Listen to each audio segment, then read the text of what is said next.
Hello, we are now on episode 20 of Out of Left Field. I'm Kevin with Jonathan. Hello, Jonathan. How do we follow us? Hey, Kevin. So we are up on all the socials, X and Instagram at OutaLFPod. Our episodes live on YouTube and Spreaker. Video episodes on YouTube, audio on Spreaker. What did I miss? X, Facebook, Instagram. Did I miss Substack. that? Substack. And we'll be developing a Substack too. So it's at out of LF Pod or out of Left Field on all the socials, and watch us on YouTube, listen to us on Spreaker, and the numbers are slowly going up. We appreciate that. The engagement's going up steadily. So we appreciate the follows, um, the watching the episodes and all that, and we've been having fun on our pages, and as people who are watching right now might have noticed, one of the people responsible for a little bit of that fun on the pages is with us today. Woohoo! Yes, Joe McFarland it's a historic. Okay, so we have history on Out of Left Field. We have history for the San Francisco Giants, and we have history in Canadian baseball in major Canadian players in Major League Baseball. And Joe McFarland is here to talk about that with us. How are you, Joe? Always a pleasure getting a chance to chat with you guys. It's been a while between you and Kevin and I, and John. We saw each other just a few weeks ago, so it's nice to catch up again. It's been We hung out for a few days at the Morneau Cup in Okotoks, which I'm sure will come up in a bit. So, always great to chat with you. So we're going to be talking about Canadian baseball. We'll talk about the Mariners, who had a historic drubbing. That we're talking history is the theme here. On a historic drubbing on Monday night. And then we'll talk about the Blue Jays as well. But before we get to all of that, we have to talk about Tommy John. Not the injury. The actual person, Tommy John, passed away on August the 15th in Florida. He played in baseball for over 25 seasons. He played with the Cleveland Indians, Chicago White Sox, Los Angeles Dodgers. And of course, he's famous because he actually had the UCL injury that everybody refers to now, the Tommy John surgery that set him back. And then he made a comeback from 1976 to 1978. He then plays for the Yankees from 79 to 82. He plays for the Angels from 82 to 85. And then the Athletics, Oakland A's in 85. And then he returns to the Yankees and finishes his career from 1986 to 1989. So he finishes his career with a 288 wins, 231 losses, a 3.34 ERA, 2,245 strikeouts, 1,259 walks. And he allowed 4,783 hits in 4,710 and a third innings. Of all the Hall of Fame pitchers since 1900, Roger Clemens, and this is kind of a surprise. I don't know if this is surprising or not, but Tommy John is not in the Hall of Fame. The only one with more wins than Tommy John not in the Hall of Fame is Roger Clemens. We will leave that controversy in and of itself. So he back in 1995, he earned 21% of the vote. 75, of course, is required for induction. He never received more than 29.8% of the vote, unfortunately. I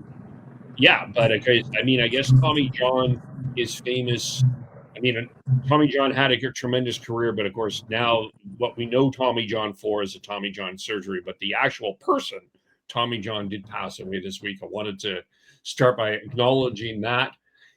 And we've been doing updates in Summerland and all of the podcasts that I host. And most people can return home. Almost all of Summerland can return home.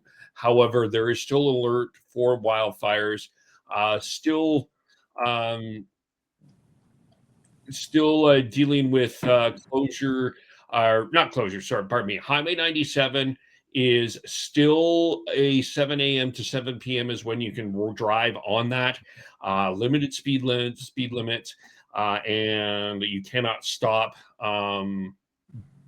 But all properties do remain on evacuation alert, and there's still about 80 properties that still cannot return home. So things are looking up, but still some caution if you're driving around British Columbia. So I wanted to start with those two updates, but I think this bigger, the most interesting story is, of course, as I said, we talk about Mariners, we talk about Blue Jays, and we talk about Canadian baseball. And there was a debut with the San Francisco Giants that has a connection with Jonathan and Joe. So, Jonathan, I'll let you start this, and you kind of tell the story of Tugboat.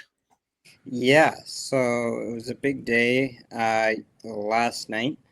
Matt Wilkinson made his major league debut for the San Francisco Giants, left-handed pitcher out of Ladner, BC, moved to Alberta to pitch for 3 years in the Okotoks Dogs Academy, pitched 4 years, parts of 4 years for their college summer league team in the Western Canadian Baseball League, and drafted by Cleveland, traded earlier this spring to San Francisco, and then makes his debut last night in Cleveland, which was fantastic storyline in itself. But yeah, that is where inviting Joe on the show came in. Full disclosure, and I'm sure people might have picked up on it by now, Joe and I talk a little bit. I'm from Okotoks, and Joe is one half of Alberta Dugout Stories and Saskatchewan Dugout Stories, and they have, in a pretty quick period of time, become a pretty significant source of information and telling the stories of baseball on the prairies. So the perfect person to talk about Tugboat with, and then we'll expand it to a broader conversation about baseball on the prairies, because both of us were on X last night talking about a bunch of the recent alumni who are doing big things from Alberta and Saskatchewan. So yeah, Joe, you guys had Dugout Stories. I think I've already been pushing out a story or two about Tugboat. Last night, major league debut, 2 innings in the start, scoreless on 1 hit. What was that? Were you able to watch it, or how did? I may have found a stream. I'm not gonna lie. Right. I might have found a stream. We'll just leave it at that. Yep. I had to, man. Like when a guy like it, no different than Adam Macko earlier this year, right? Like there was that opportunity to go and see. It was a little bit easier with Macko only because it was a Blue Jays game. But yeah, when you get a chance to see a guy that you've known for 5 or 6 years get a chance to pitch on a major league bump, yeah, I'm gonna find a way. Yeah, for sure. And it's been fun for me the last 24 hours or so since he stepped on a major league mound, and the Twitterverse now has all kinds of new material. Mm-hmm. And there's this short video clip of his left-handed delivery that's going everywhere. All the major pitching Twitter accounts are using it, and everybody's amazed at the mechanics of Tugboat Wilkinson. He throws 90, 91, maybe 92, but his whole career from junior college to the minors, he's put up some pretty staggering strikeout numbers, and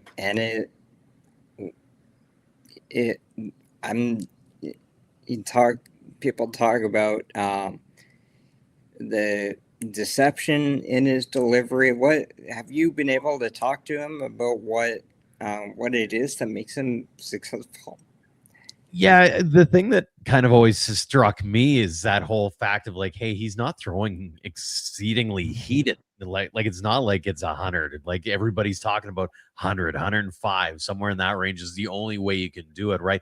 And it's all got to do with the deception piece, right? It's the way he turns his body, the angle that he throws is, and I think it's a part of it is almost the wrist action, right? When you start here and then whip it back really quick, you're that's how it manages to look like it's 97, 98. And every batter who faces him, I mean, just ask Cal Raleigh, just ask Bryce Harper, the two dudes who he struck out at the World Baseball Classic, and they're like, you can't really key on it. And so when you can't key off of it like you would with a normal lefty, it gives you that extra split second. And so all of a sudden it might be 91 coming out of the hand, but it looks 95, 96, and you're not quite keying on, you're just keying on where the ball's coming from versus maybe keying on where his fingers are on the ball. So you don't necessarily know what's even coming at you when it does come out of the hand, right? So it's that invisible that everybody's been referring to. And now he's got the attention of the world, right? Because of this, there's the body size factor, there's also the pitch abilities factor, and then of course the journey part too. And the nickname part doesn't hurt either. Yeah, that's. I love that you brought up the WBC because that was a really proud moment, of course, for Tugboat, the Dogs program, but also Prairie baseball as a whole, and that's kind of where we're going here tonight. In that quarterfinal game at the World Baseball Classic in March against the U.S., Tugboat through the 8th and the 9th innings scoreless struck out Cal Raleigh, and that was in the 8th inning, and in the 9th inning grounded Pete Crow Armstrong into a double play, and then ended his 9th inning by striking out Bryce Harper. And not bad. So that's okay, I suppose. And oh, by the way, Kevin, we've talked a lot about where Cal's issues started. Might have been right there. Oh, stop it. I think we might have had it. Yeah. You're blaming it. Okay. So Tugboat, he had been promoted to AAA Sacramento, but 3-4 starts before the AAA All-Star break this summer, and so we didn't have enough time at AAA to think about, to have a chance to go to that All-Star game. So he had a few days off, and I went to Okotoks for the Morneau Cup in July, and my first day there, I get to the parking lot. Matt Stairs greets me in the parking lot. He's on staff in Okotoks in the academy as a hitting coach. I go inside, and there's somebody in the weight room, and I ask one of the coaches who's in the weight room making noise, and that's Tugboat. So he came back for about 2-3 days to work out in the Dogs facilities, and when he was just chilling in the clubhouse with some of his old teammates, somebody asked him, who's the coolest guy you faced so far? And he's not the guy to run his mouth. He doesn't want to make a big deal about it. And someone says, "Oh, was it Bryce Harper?" He's like, "Yeah, probably." But yeah. He didn't say Cal Raleigh? Nah, I mean, he's got options there. I gotta say, how about that nickname matchup for that though? Big Dumper versus yeah, that's a wrestling match. That's a pretty darn good matchup. Yeah.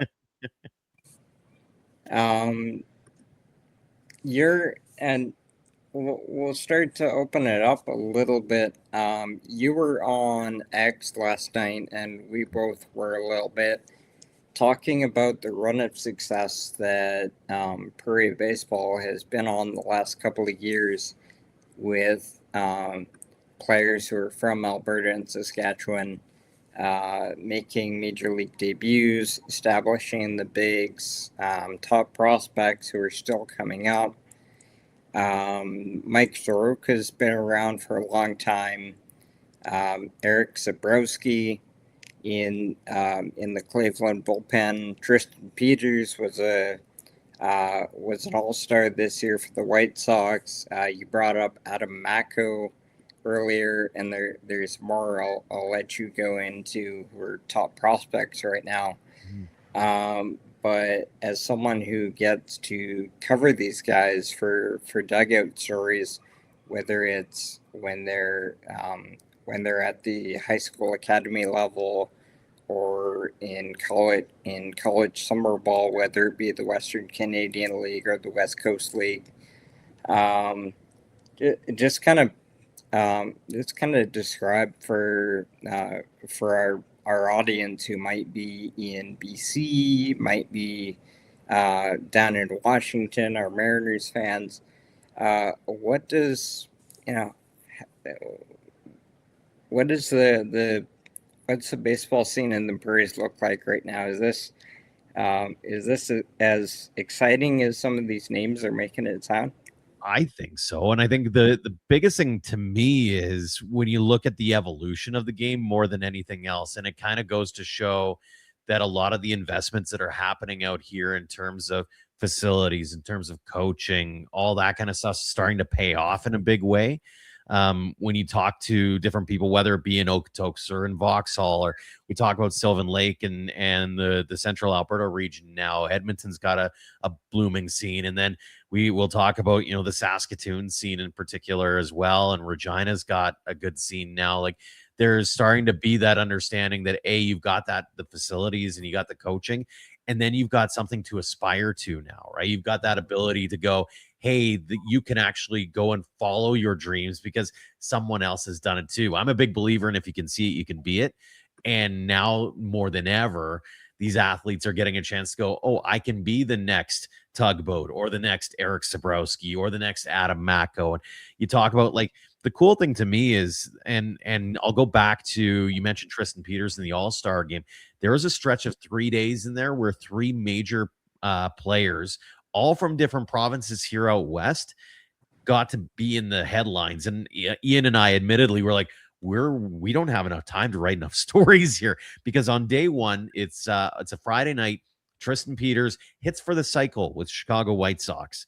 The next morning, within 12 hours, he's being promoted as the replacement for Nick Kurtz at the All-Star game. So that's pretty good.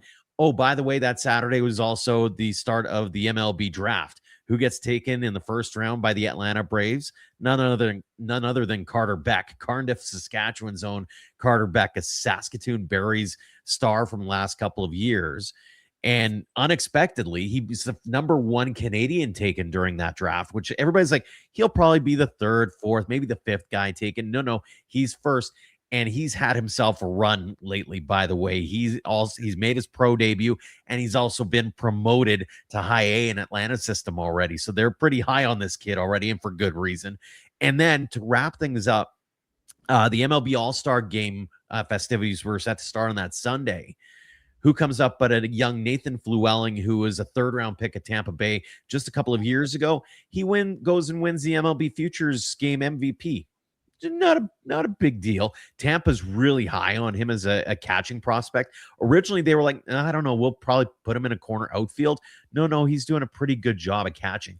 And that's just been some of the flavors, right? When you talk about the guys in the major league levels, you talk about the guys who are doing things at in the minor league levels. You talk about guys who are getting drafted, the college levels. There's guys who are winning All-American in the college ranks, right? Like there's just such a momentum happening as far as the young athletes. They're not just picking hockey anymore, right? They're not just picking football anymore.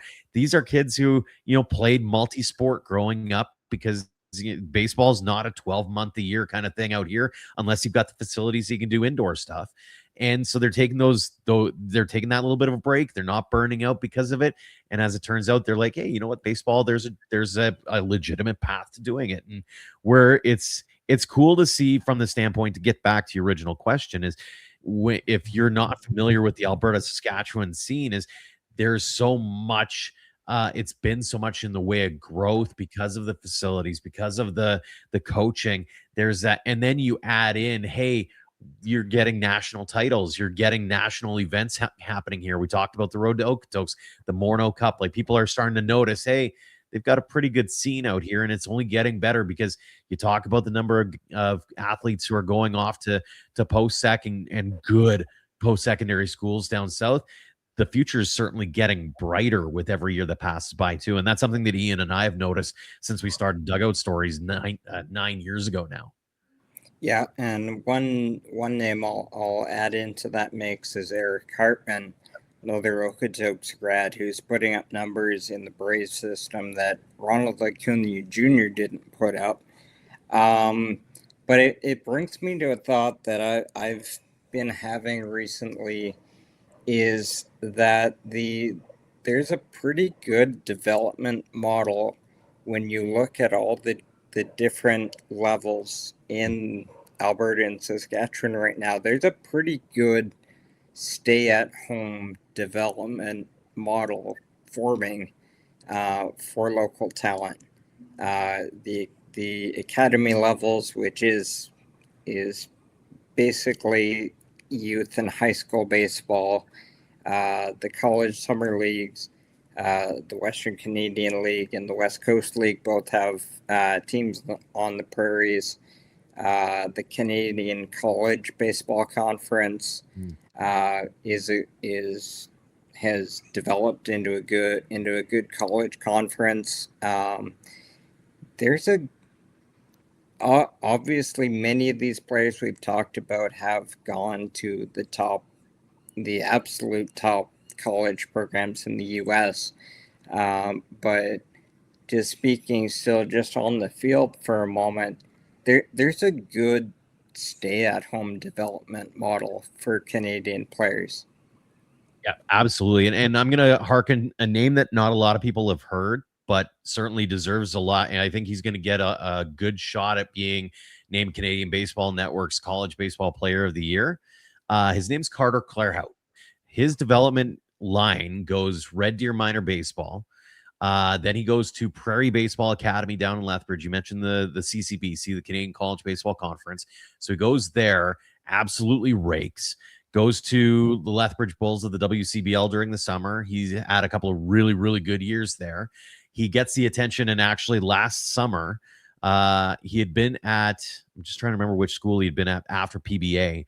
But then he goes, oh, by the way, I'm going to go sign with Mitch Schmidt, Big Bear, down at Bellevue, which is a favorite of the Dogs program.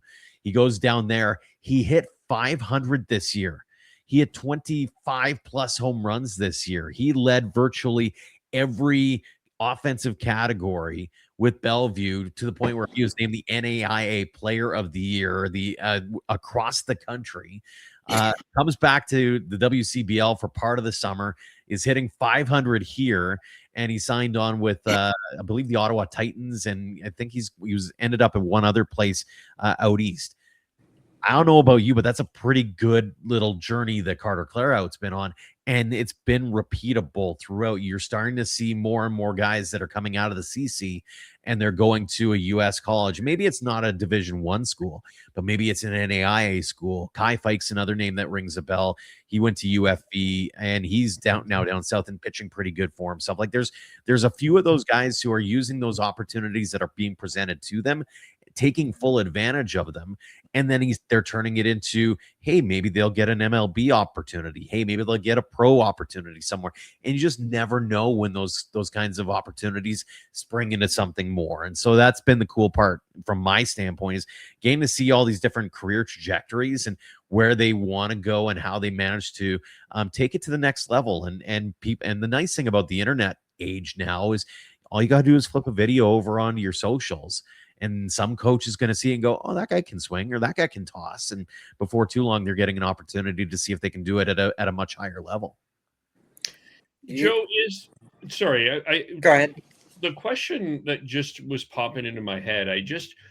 I of course when we put this into a hockey perspective, like as an example, the Flames, Carson Carrolls he's going to U.S. college. Caleb Maholcher from the Canucks also going to U.S. college. This path in baseball that you're talking about seems to be the word I'm using is cost efficient. The word's coming in my head is cost efficient. Mhm.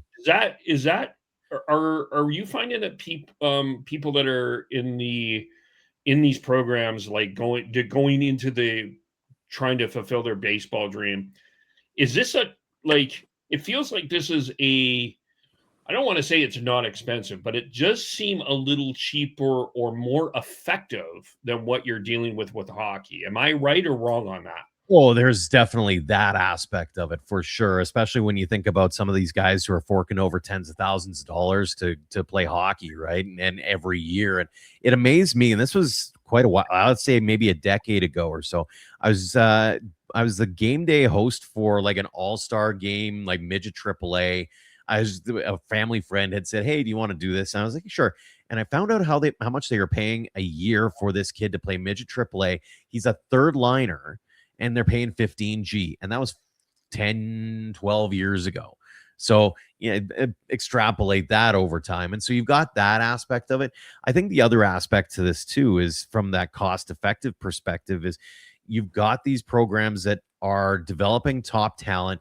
People are starting to see it and notice it. And so now all of a sudden, little Johnny or little Sarah's going, okay, well, if I want to chase this baseball dream, I've got that option available to me. And because that path is actually has been tested before, it makes it like I'll mention Carter Clare out. Go back to that example is somebody out in Red Deer or Innisfail or maybe up in Grand Prairie or wherever the case may be. They can go, okay, just because I go to the CC doesn't mean my career is over, right? Whereas sometimes I'll use for the longest time, the AJ was sort of that sort of feel to it almost, where it's like, okay, that's for those who aren't good enough to get to the WHL. No, there's and I think a guy like Cale Makar kind of opened up a few eyes to the idea that the AJ's got some good hockey talent out here.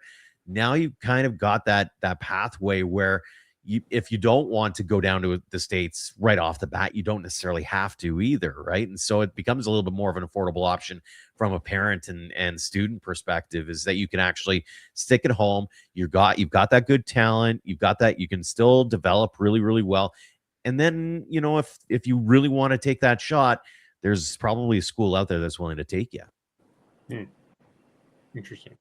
I was remembering a few years ago out here in Victoria, I was hanging out with a pitcher who was pitching for the Victoria Harbour Cats at the time in the West Coast League, and just getting to know him on a personal level, just kind of talking about life. Knew he was a pretty good player, but that's not what it was about. And a few years later, Cade Smith became the closer in Cleveland, and it dawned on me. That's the kid that I was sitting talking life with. You look familiar. I just can't. In the bleachers at RAP when I had no idea who he was. Mm. And interesting, I had the same thing with Peyton Krebs when he came through Victoria in the WHL. But it leads me to you and I have talked between ourselves about kind of an identity crisis or a reluctancy from the fan base on the prairies to move on from the beloved AAA era of the Calgary Cannons and the Edmonton Trappers. And I bring up Cade Smith because he's in the same bullpen as Eric Zabrowski from Edmonton. But now there's a depth of players who have come out of the prairies, played for the hometown teams, which now have minor league caliber game day atmospheres, and there's a depth of players who are getting to the show quickly. Smith, Sabrowski, Tugboat, Peters, Mako. It's now proven that Alberta can push, and Saskatchewan with Carter back on his way, can push out prospects that fans are going to be able to say not too far down the line, we saw him back at home. Do you think that's going to be an encouragement for the fan side of things out there to continue gaining momentum now that it's proven that we are pushing guys out quickly? Yeah, I think that kind of twofold, or two thoughts that kind of cross my mind when you're going on that. One is about the fan bases in particular, and what may be understated, especially I notice it in the Eastern media, is that like so shocked that a kid from Okotoks or a kid from Ladner who went to Okotoks is in the show now. And there's something really special about how these communities have bought into the WCBL and WCL. I'm more like I'll use WCL in Alberta in particular when it comes to the Riverhawks. You're the number. They're going to be the number 3 unless Okotoks has a crazy number coming. But I'm pretty sure it'll be number 3 and number 4 summer collegiate attendance numbers in North America. So we're talking like the West Coast League, but we're talking the Cape Cod. We're talking about all of the different summer wood bat leagues across North America. Attendance-wise, number 3, Edmonton Riverhawks last year, probably number 3 again this year, and number 4, the Okotoks Dogs. You're getting a big league experience in those markets. You're getting 5 or 6 or 8,000 fans every single night because the fans have bought in. And so you and I have gone back and forth on this, John, a little bit. Is I think there's an intangible there that I hope major league teams start to take notice of, because there are teams down south in some of those wood bat leagues that drop 100. How do you get the adrenaline going? How do you really, like, yes, it's a good showcase. It's probably got better talent, but I'll take somebody who can play in an atmosphere that is absolutely electric with 5,000 fans or even 2,000 fans. I was at the WCBL championship on the weekend. Saskatoon, congratulations, the Berries winning their first. They were facing the Sylvan Lake Gulls, and there was 2,500 plus in a barn that probably should have been around closer to 23.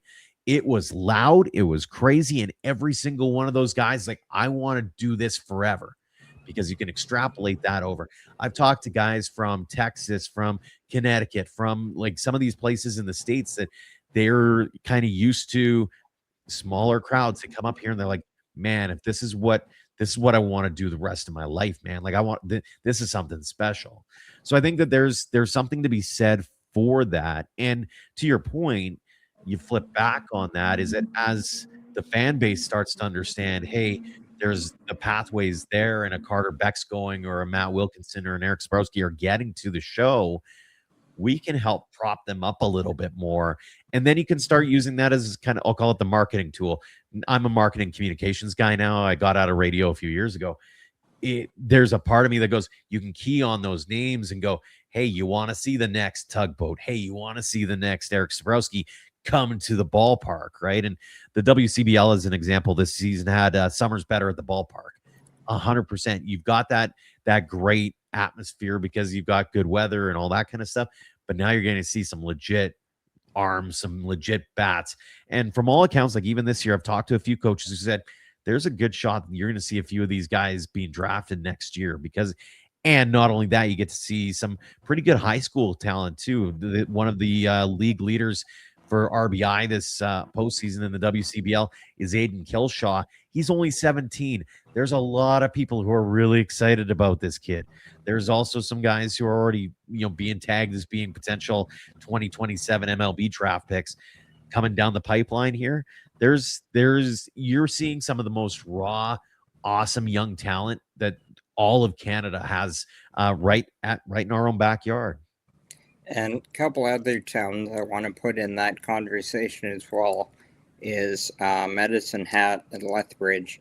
We spent some time, rightly so, talking about the old Pacific Coast League territories in Edmonton. And I mean, it's Okotoks, but they're about 30 minutes south of where the former AAA ballpark was for the Calgary Cannons. And yeah, I saw that the Riverhawks number came in at 5,200 a game this summer, which is incredible. And Okotoks last year, I think, was around 48. So I expect them to be somewhere around there. But we need to give some love to Medicine Hat and Lethbridge, Alberta. Medicine Hat, the Mavericks in the Western Canadian League, play in Athletic Park, which is where the Medicine Hat Blue Jays played for a long time.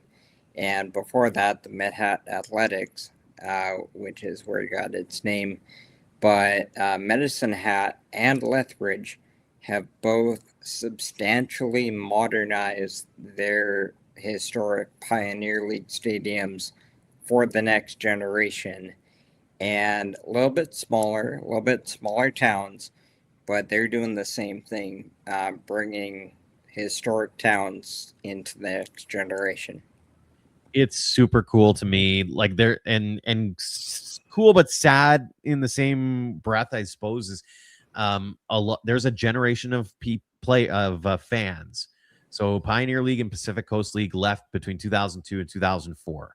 So you're looking at 20 to 25-year-olds who don't know a world of minor league baseball in Alberta, and yet from 1975 until 2004, we had the Pioneer League starting in 75 and the Pacific Coast League starting in 81. And that's incredible to me. Like the names that you see who came through this province is this is just counting the teams that they were part of. Like you're not talking about the Sammy Sosas who came through as visitors, as an example. But that first year, the only team in town was Lethbridge Expos, 1975. Who happened to be on that roster? Just a baseball Hall of Famer by the name of Andre Dawson. Pretty good. We've had Lloyd Mosby come through, Pat Borders, David Wells, Medicine Hat. They had Chris Carpenter roll through in the later years, as an example. The Trappers had Tim Salmon and Wally Joyner and Jason Giambi, and then the Cannons had Edgar Martinez, Tino Martinez, Brett Boone. Like I can go on and on and on about this stuff, but it's amazing to me. Is to your point, is we've been able to kind of dugout stories, we've been able to really document it a little bit, but I think we're starting to really understand that, hey, this is a pretty cool era of baseball history. And to your point, what's happened is, especially in Medicine Hat and Lethbridge and Edmonton to a point too, because the Riverhawks have done a great job with what's Remax Field. They've turned these stadiums into something that can be enjoyed by fans today. Calgary, you messed up. I'm just going to put it out there now. They let that stadium rot, and then in the last couple of years decided finally there's been a day with a wrecking ball for that field for the better part of a couple of decades now, but they finally decided to tear that thing down. But it's unfortunate for Calgary is that the opportunity that you had to have what is now Siemens Stadium and the Tourmaline Field complex down in Okotoks, that could have been in downtown Calgary or just off downtown Calgary. You messed up, Calgary. Sorry. Yeah, for sure. There's a long conversation about what Calgary has done with development.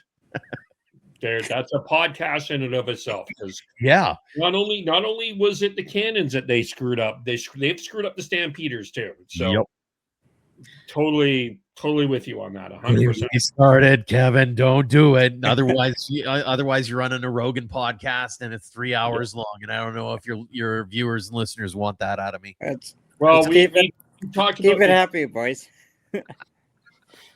We talked about we got that on the Third and Goal podcast. We talked about the issues on McMahon Stadium, but anyway, go ahead, Jonathan. Sorry. You were talking about some of the great names that came through Calgary and Edmonton in the AAA era, and I kind of wanted to to talk to you a little bit about the life cycle of what you and Ian Wilson are doing now with Dugout Stories. It was a few years ago now. You guys launched Alberta Dugout Stories. What was the vision when it started? And we've kind of talked how the landscape and the focus of the prairie baseball scene has changed.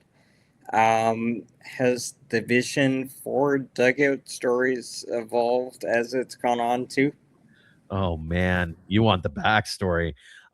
So here's a little snippet of how this stupid little idea that started over surprise beer turned into this behemoth that is taking over our personal lives, because we have regular jobs on the side and this is a passion project. So I started the slow pitch team in 2011, and a friend of a friend was like, hey, I know this guy, he likes the Seattle Mariners. And I was like, oh cool, he's our shortstop, because if you know anything more than the Toronto Blue Jays, he clearly can play ball.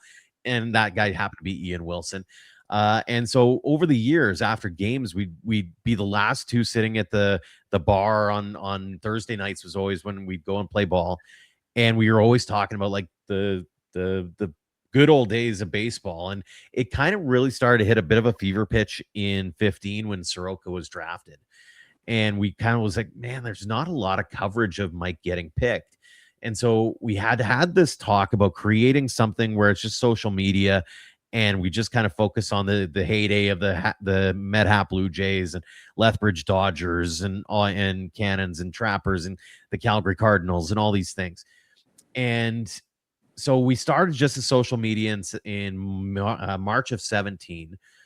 And we're like, oh, this is kind of cool. And with I'm not even a word of a lie, within like a month, I think I got a phone call from John Arcandia with the Dogs. He's like, do you guys even know about what's going on right now in the baseball scene in Alberta? And I had been a roving reporter. I'd worked in Medicine Hat for a few years. And so I got to cover the Mavericks in the 06 to 09 days when Greg Morrison is having to be a player coach for a while. And it wasn't the best ball, but I was like, yeah, okay. Didn't really think much of at the time, the Western Major Baseball League. But John's talking about Dogs Academy, and he's talking about all these different things going on. And so we kind of dug a little bit deeper into it. And within 3 months, we said, okay, well, we'll launch this website, and we'll do like a story a month, right? And it's just kind of taken over our lives, which is great. But it's kind of turned into, hey, we'll do like 20 stories a month now, and we'll launch a podcast. And why don't we expand into Saskatchewan, even though we don't live there? But the synergies with having the WCBL involved kind of made that helpful. And we wanted to it was a bit of a land grab, but not shockingly too, I actually see Sask as being a couple of years behind Alberta in terms of what the facilities, but they're starting to get the coaching. You got a guy like Dustin Mulliken who's given back. You got a guy like Andrew Albers who's given back in Sask. You've got these success stories that are starting to develop. And so there has been a definite evolution over the last 9 years is the short version of that story.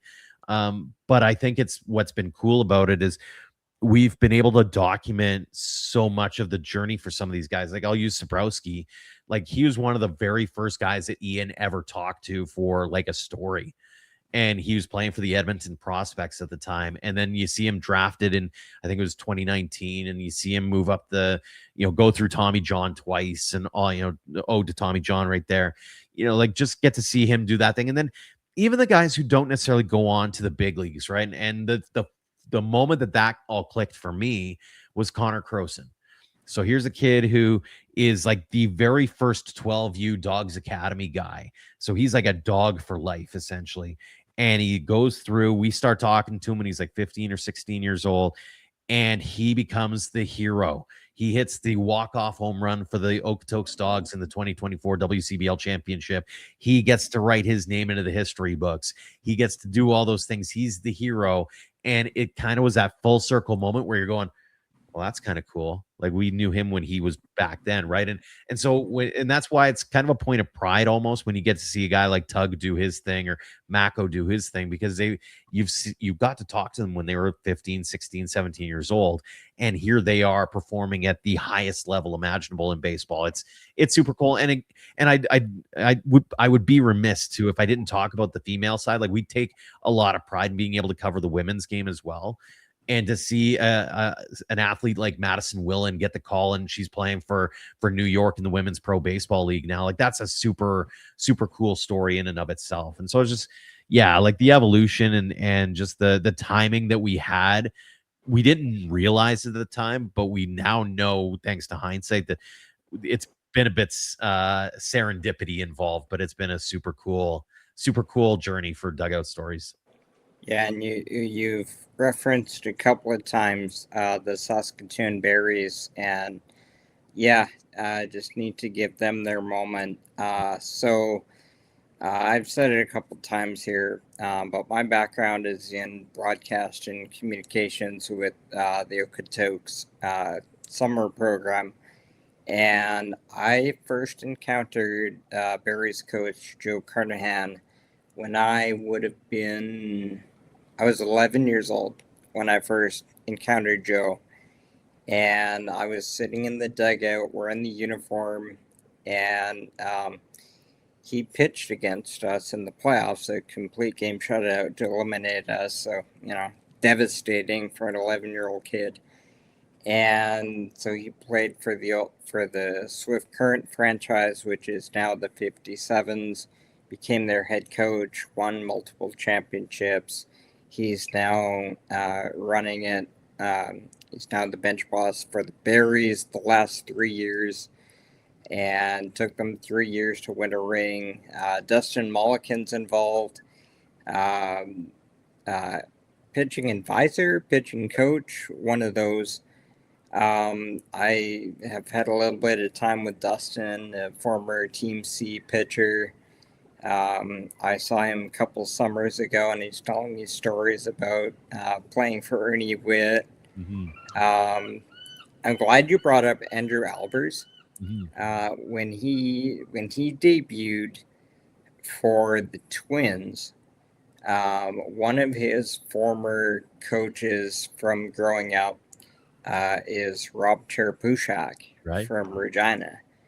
And Rob is a really good friend of mine going back to when he was coaching the Regina Red Sox. And I was looking to register. I was writing for Canadian Baseball Network and Bob Elliott at the time. And I wanted to write something about Rob. And then Andrew debuts with the Twins. And I reached out to Andrew Albers. Around that time, he was getting a lot of attention for his major league debut. And I'm like, hey, do you think you would give me a couple of quotes for a story on Rob Cherupushak? And he wrote me a letter back. Wow. I gave him a few questions, and he wrote me a letter back to talk about his old ball coach. And Rob, really close friend of mine, told me that he was on his roof doing Christmas lights when he found the story. But I think Andrew was their first pitching coach, I believe, with the Berries. Yep, you betcha. Yeah, they've done a tremendous job there with the Berries. They're operated by a lot of the Saskatoon Blades management folks, so doing a bang-up job over there. So yeah, I'm anybody from Okotoks watching this, I'm wearing this, so there's no questions. But that's been one of the cooler things, one of the more satisfying things about getting older, is kind of when my mind flipped from the other logo is the enemy to you can develop relationships with the people on the other side, and then it just goes on pause once the game starts. That's when it got really fun.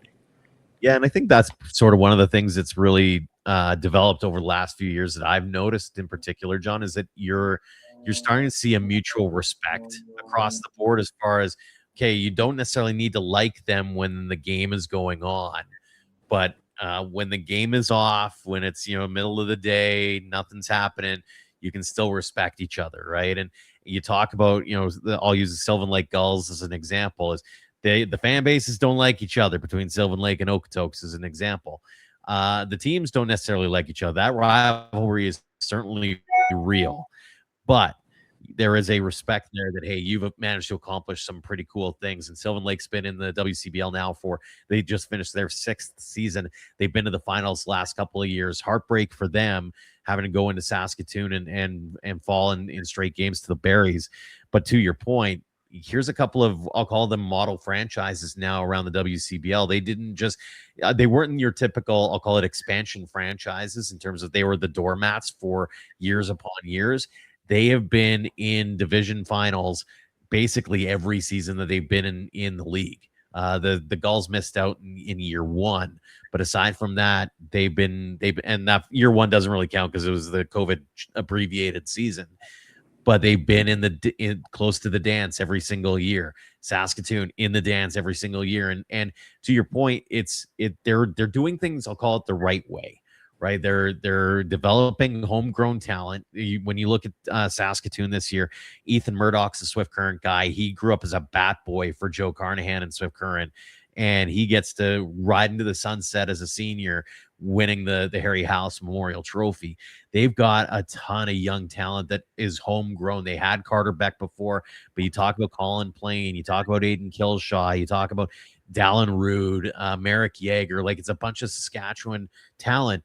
And they beat some teams that are maybe more loaded with American talent, as an example, right?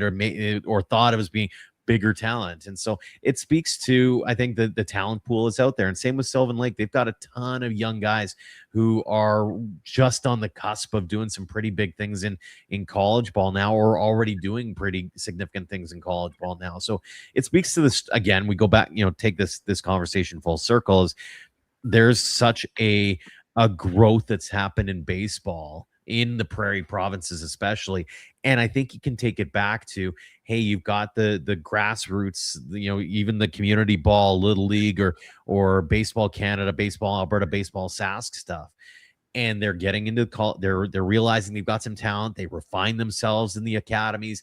They go and they'll play, a year of junior college or whatever. They'll come to the WCBL during their summer, spend some time at home, hone their skills a little bit more, and they keep, moving up the moving up the ladder kind of thing. So it's been super cool to watch everything kind of transpire the way it has, and it's going to keep going this way because you're seeing these young talented players at Morneau Cup or 15U Nationals or whatever the case may be, and they're doing some pretty impressive things. They're putting up some pretty impressive, exit velos and that kind of stuff. And if they can play at this level, man, they've got a pretty bright future.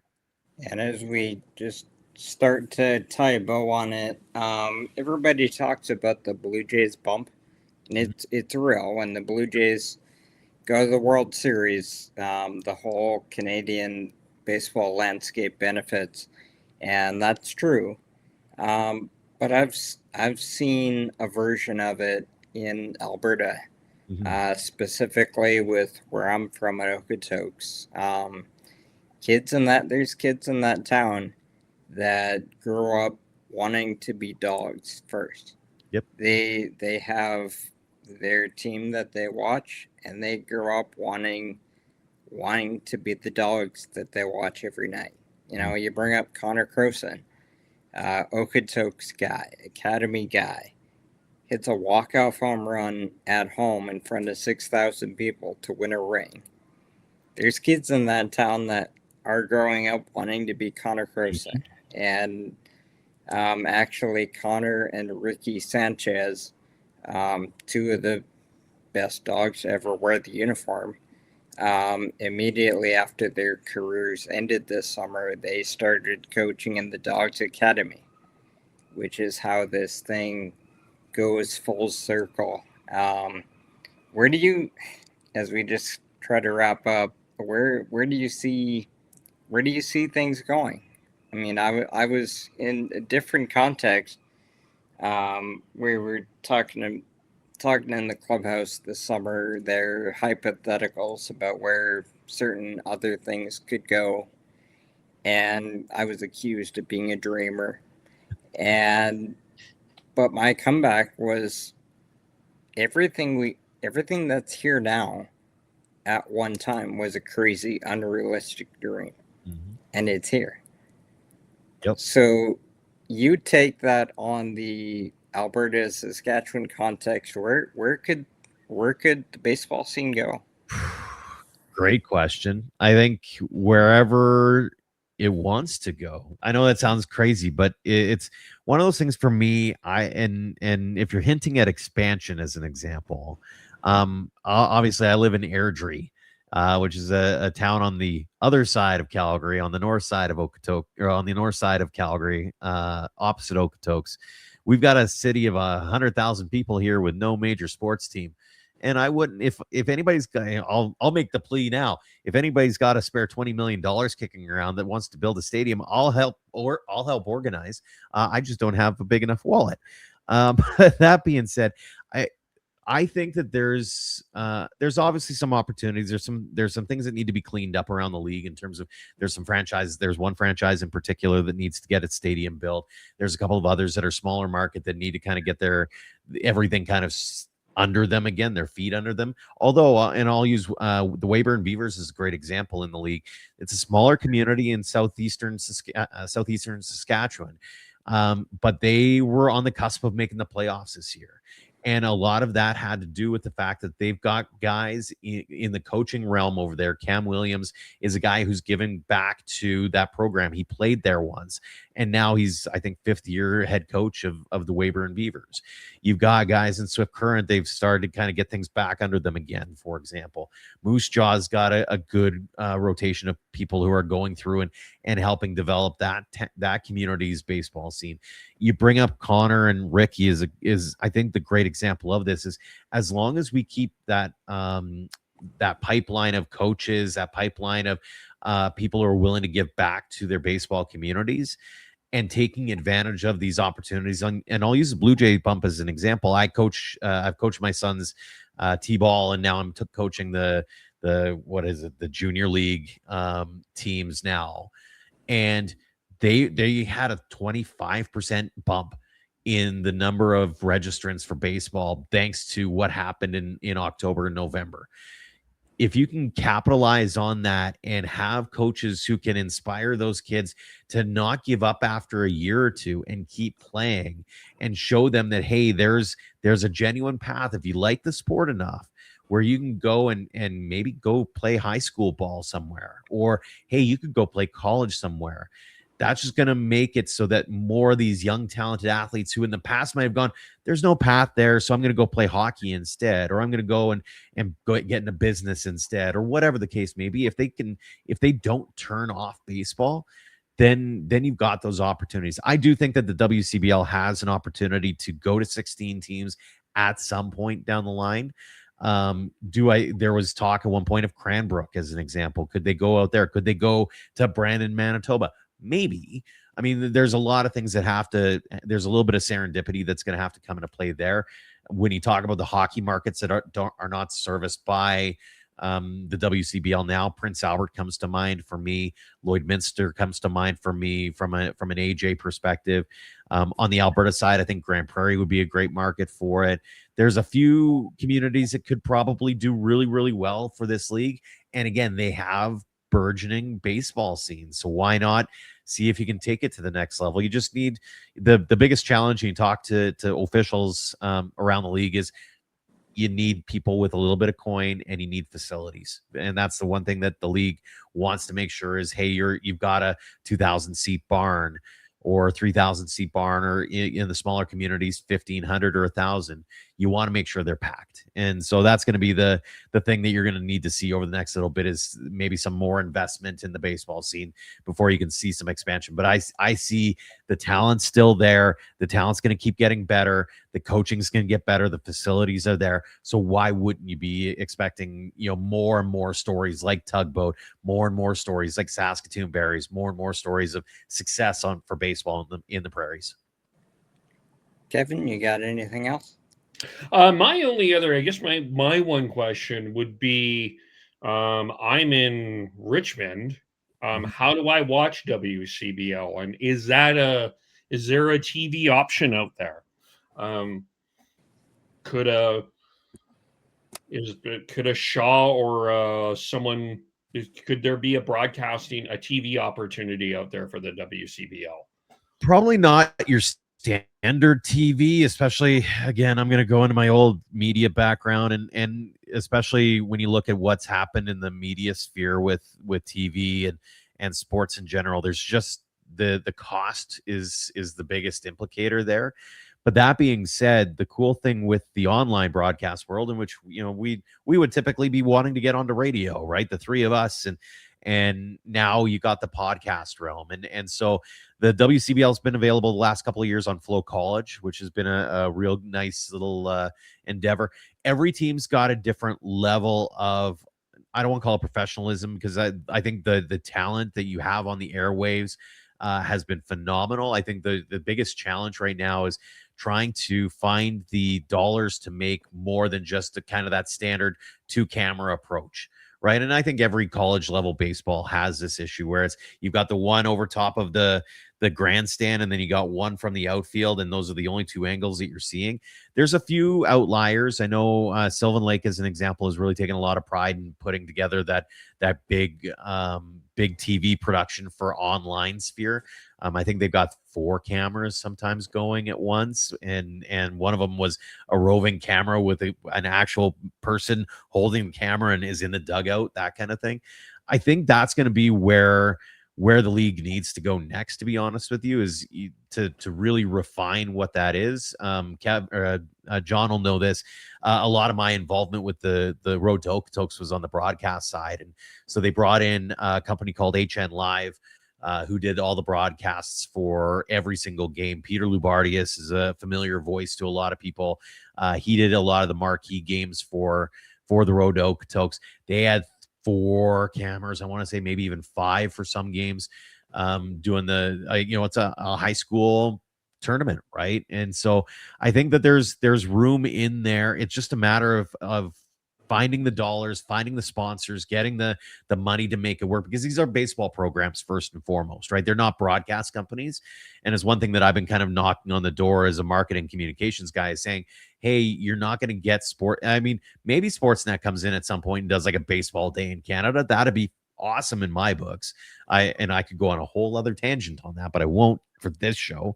But I think that there's an opportunity there where if the teams can kind of refine what they do for the online model and show that there's value and show that there's an interest in it, then you start to reap the benefits. And then all of a sudden it becomes a well-oiled machine that way. But yeah, there's certainly a lot of opportunity there for the broadcast side to shine a light on the scene here for sure.